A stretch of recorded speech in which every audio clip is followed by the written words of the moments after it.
Hey everyone, and welcome to The Explainer. So let's just dive right into this, shall we? Today, we're unpacking some truly transformative insights from Dandapani. He's a former Hindu monk, and his teachings completely demystify how the human mind actually works. Seriously, if you've ever felt like your brain is just constantly scattered, or if you get to the end of your day feeling completely drained but like you've accomplished absolutely nothing, well, this is for you. We're going to break down the mechanics of focus and energy management in a way that is incredibly clear. Right out of the gate, we've got to confront this universal complaint we all have today, being too busy. Dandapani completely rejects the idea that we can't simplify our lives. The truth is, nobody is holding a gun to your head dictating that you absolutely have to associate with certain draining people or commit to this endless list of tasks. You choose to do them. Acknowledging that you actually have a choice is really the foundational step to reclaiming your mind.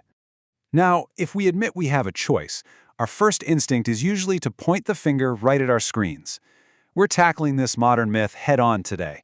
We constantly tell ourselves that our lack of focus is entirely the fault of our shiny gadgets.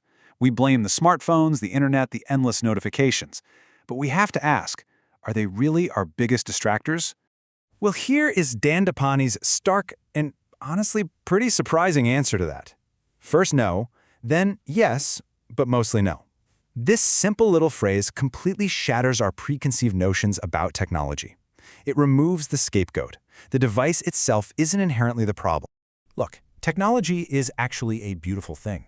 I mean, we use it to put self-driving rovers on Mars. It's fantastic, as long as we remain in charge of it. But think about it. If your phone makes a sound and you instantly drop what you're doing, turning to it as if to say, "Yes, master, how can I serve you today?" Well, then it is actively training you to be distracted. Giving in to every digital beep is a choice.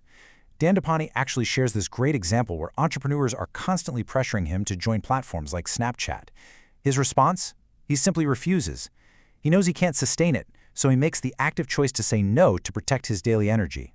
Section 1. The energy economy. Treating focus like finances. We really need to shift how we think about our daily capacity, viewing our daily energy as a strictly finite resource. Let's look at the law of thermodynamics for a second. You cannot create or destroy energy, you can only transfer or transform it. So when it comes to your daily life, you can't just magically make more energy out of thin air. You wake up with a set amount, think of it like 100% battery life on your phone. As you go through your day, dividing it up between all the people and things you love, it inevitably drains. And this is exactly why by 11 o'clock at night, you're inevitably exhausted and ready to sleep. This brings us to the advice Dandapani specifically gives to high-performing entrepreneurs. Treat your daily energy exactly how you treat your financial money. Both of them are strictly finite resources, and both absolutely need to be wisely managed, wisely reallocated, and wisely invested. Think about it. If you wouldn't just throw your hard-earned cash out the window at random distractions, why on earth are you throwing your energy away? Section 2. The danger of practicing distraction.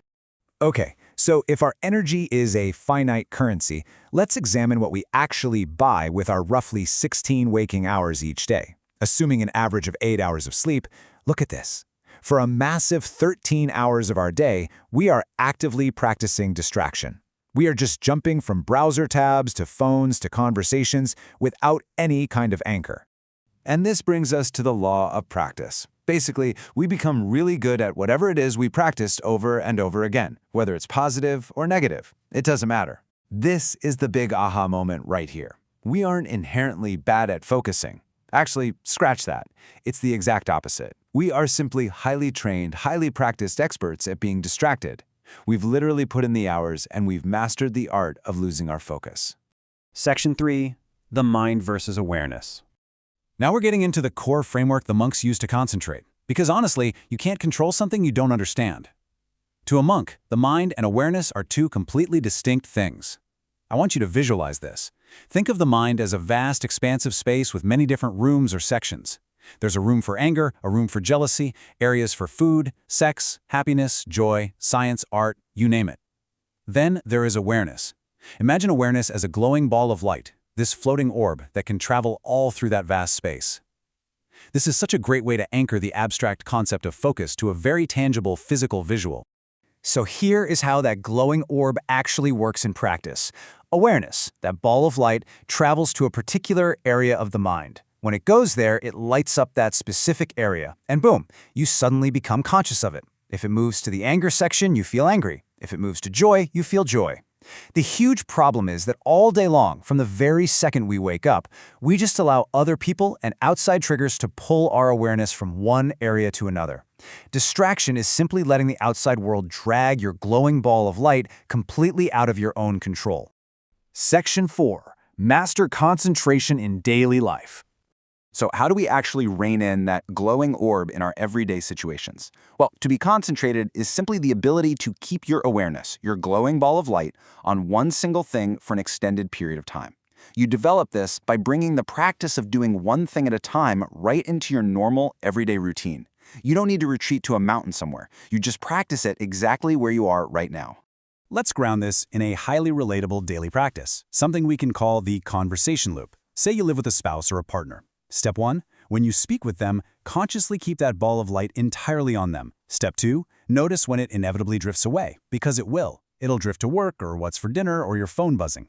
And step 3, gently bring it back, giving them your undivided attention. If you talk to your partner for 2 hours a day, that isn't just chatting. That is actually a massive, built-in opportunity to practice true concentration. And for the parents out there watching, Dandapani has a sharp, kind of funny reality check. He says parents are constantly coming up to him asking how to teach their children to concentrate. His answer? Very easy. You learn to concentrate first.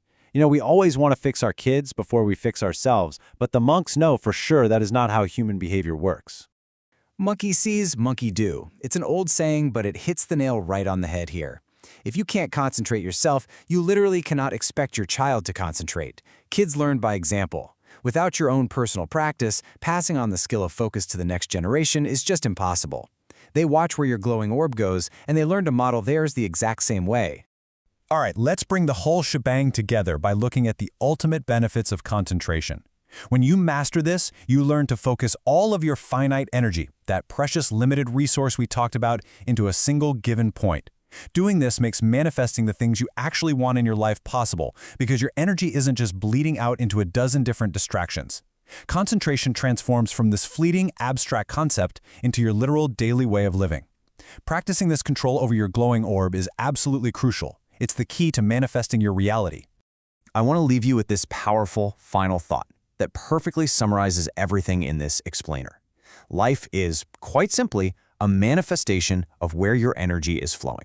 So, I have to ask you, where is your energy flowing today?